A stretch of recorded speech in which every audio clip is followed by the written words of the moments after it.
Ouais, on part à Tours. Vous êtes chirurgien pédiatre, chef de service et responsable du pôle enfant du CHU de Tours. Et justement, vous allez nous expliquer, on va rentrer dans le détail, puisque vous êtes formateur, vous gérez les ateliers de simulation à l'annonce des mauvaises nouvelles à la faculté de médecine de Tours. Et donc, expliquez-nous un peu en pratique comment ça se passe dans votre CHU et dans votre faculté. Oui, bien sûr. Alors, effectivement, je suis soignant, chirurgien pédiatre, donc je connais bien les comédiens qui interviennent dans les services. Et Caroline va me tirer la langue, mais je la remercie beaucoup pour sa confiance depuis de si longues années. Et je m'occupe du centre de simulation de notre faculté de médecine. Et je me suis intéressé particulièrement à la formation des soignants à l'annonce. Et alors, ce qui m'a mis un peu le pied à l'étrier, c'est la réforme du troisième cycle des études, en particulier de l'internat de chirurgie, où les internes sont filiarisés dès le début de leur internat, dès qu'ils ont passé le concours, dans leur spécialité, et qu'il n'y a plus d'esprit de corporation et de découverte de tous les aspects généraux de la chirurgie, et en particulier les aspects humains qui m'intéressent énormément.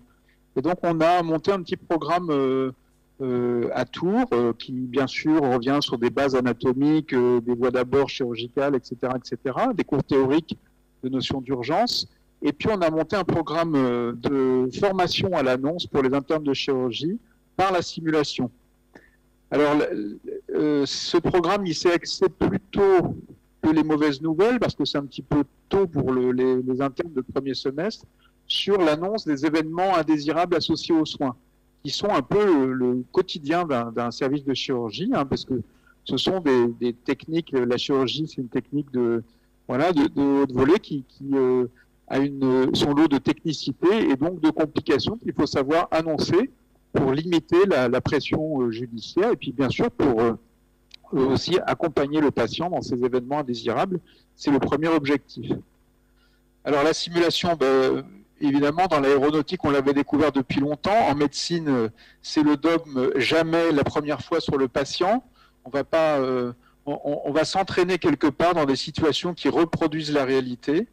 Et comme l'a dit le professeur Hubert, c'est avec cette notion de bon jugement. On ne va pas juger un apprenant, on va faire en sorte qu'il s'améliore la fois suivante.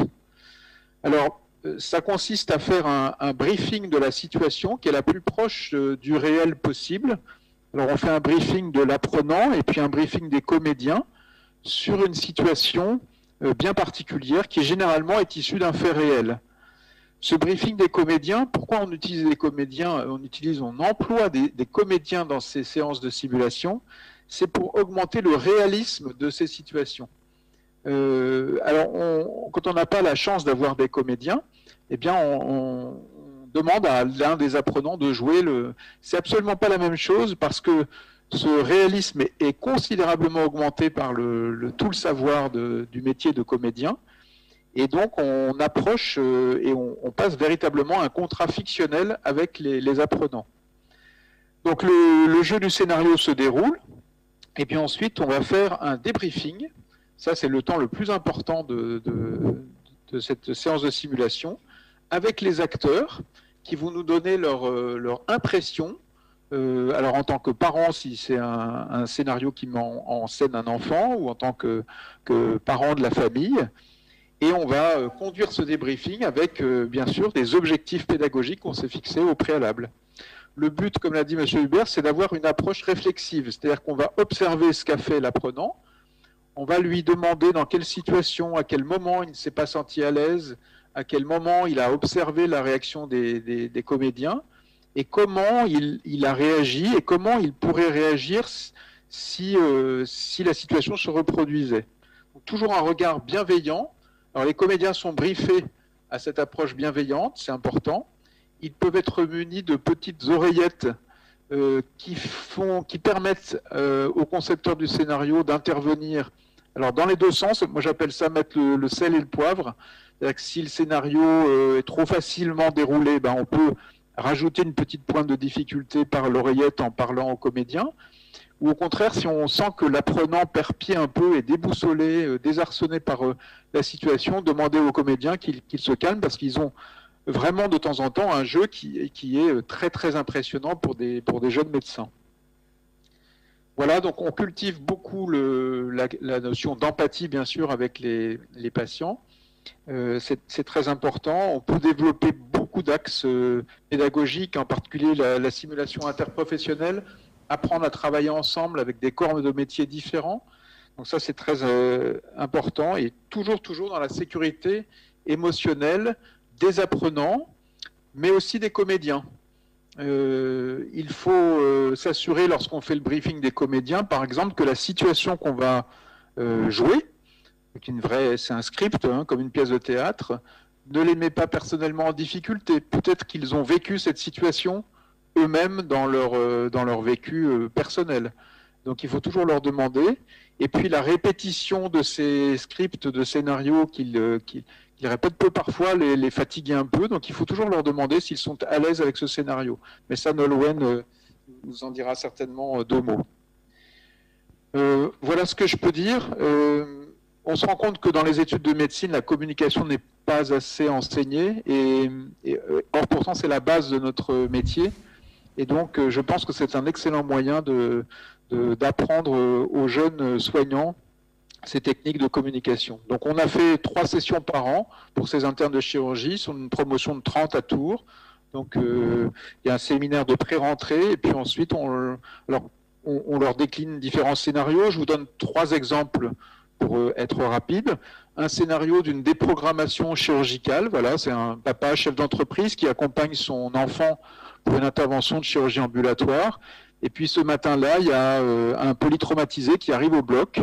Et donc la cellule de crise du bloc opératoire décide d'annuler le programme froid, le programme réglé, parce qu'il faut gérer l'urgence. Donc on va annoncer à ce papa, donc, qui est briefé, le comédien est briefé, papa pas facile, qui ne comprend pas pourquoi on ne s'occupe pas de son enfant, qu'on n'a rien à faire de cette... Et donc il va falloir discuter avec ce papa compliqué. Autre scénario, l'annonce d'une infection d'une chambre implantable, une voie d'abord veineuse pour un enfant qui est traité pour un cancer. On va annoncer aux parents qu'il va falloir enlever cette chambre implantable pour en reposer une. Voilà, c'est un peu compliqué, c'est une infection nosocomiale, donc c'est compliqué aussi à expliquer. Et puis, dernier exemple de scénario, une erreur de côté au bloc opératoire. Voilà, on a opéré le mauvais côté, on s'est rendu compte en péropératoire, donc on a opéré l'autre côté bien sûr, mais les parents ne comprennent pas pourquoi il y a 2 pansements alors qu'il n'y avait qu'une seule intervention d'un côté. Donc voilà, comment annoncer ça très simplement à ces jeunes parents. Voilà ce que je voulais dire. L'étape d'après, c'est quoi ? Alors bien sûr, on est extrêmement satisfait de ce partenariat à la faculté de médecine avec le Rire Médecin. L'étape d'après, c'est de travailler avec des patients dits enseignants qui eux-mêmes jouent leur propre rôle. Dans des situations bien particulières, on va demander à un patient diabétique de reproduire la situation de ce patient diabétique face à un apprenant. Alors ça peut être utilisé pour des sessions d'examen. C'est de plus en plus à la mode maintenant, et ça, c'est les Canadiens qui nous ont montré ça depuis plus de 15 ans maintenant. Donc c'est peut-être l'étape suivante, mais je pense qu'on aura toujours besoin des comédiens. Voilà mon témoignage. Je remercie encore tous les comédiens, en particulier Nolwenn, mais tous ses collègues. Et puis je suis prêt à répondre aux questions. Edith, je vois Edith là qui apparaît. Bonjour Edith. Et je suis prêt à répondre aux questions.